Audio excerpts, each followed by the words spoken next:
Greg Chappell పై Sachin hot comments తీవ్ర దుమారాన్ని రేపుతున్నాయి. సహచరులు సచిన్ కు మద్దతు తెలపగా సచిన్ కామెంట్స్ ను గ్రేగ్ చాపెల్ ఖండించారు. సచిన్ చెప్పేవన్నీ అబద్ధాలంటూ ఘాటుగా స్పందించారు. సచిన్ గూగ్లీకి చాపెల్ దూసరా వేశాడు. Sachin autobiography playing it's my వేలో తనపై చేసిన కామెంట్స్ కు చాపెల్ ఘాటు రిప్లై ఇచ్చాడు. సచిన్ చెప్పినవన్నీ అబద్ధాలేనని రివర్స్ అటాక్ ఇచ్చాడు. తాను ఏనాడు ద్రావిడ్ లక్ష్మణ్ ను తప్పించాలని అనుకోలేదని అన్నాడు. తన అభిప్రాయాలను బలవంతంగా టీంపై రుద్దే ప్రయత్నం చేయలేదని తేల్చి చెప్పాడు.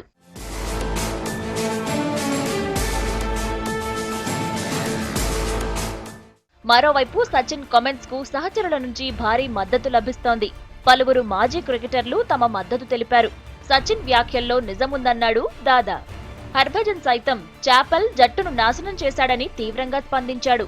జట్టు మళ్లీ కోలుకునేందుకు 3 ఏళ్లు పట్టిందన్నాడు. జహీర్ కూడా చాపెల్ ను విమర్శించాడు. తాను కోచ్గా ఉన్నన్ని రోజులు నిన్ను జట్టులోకి రాకుండా చూస్తానని బెదిరించేవాడని తెలిపాడు. రాహుల్ ద్రావిడ్ మాత్రం ఈ ఇష్యూపై వ్యూస్ షేర్ చేసుకునేందుకు నిరాకరించాడు.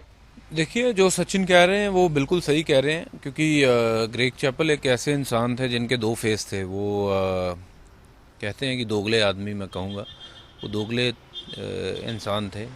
वो हमें कुछ कहते थे, बाहर मीडिया में कुछ बोलते थे और बीसीसीआई को कुछ बोलते थे. वो जो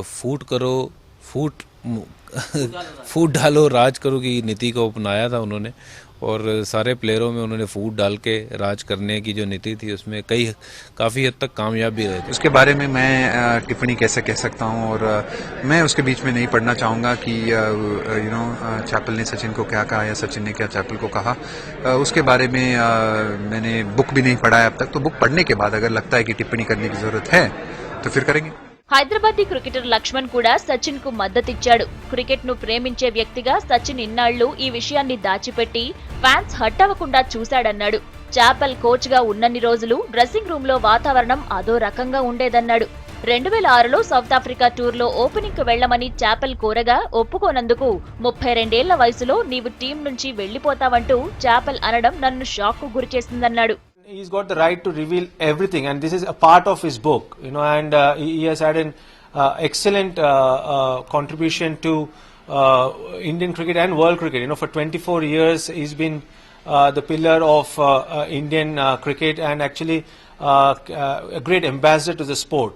And when he's writing a book, his autobiography, where he's going to talk about his entire life, his journey as an Indian cricketer, and what were the various situations he faced. I think it's fair from him to come out in open, and it has to be an honest book. Sachin comments పై కొందరు సీనియర్లు మండిపడ్డారు. చేతులు కాలాక ఆకులు పట్టుకున్నట్లుందని విమర్శించారు. ఇన్ని రోజులు ఎందుకు దాచి ఉంచాడని ప్రశ్నించారు.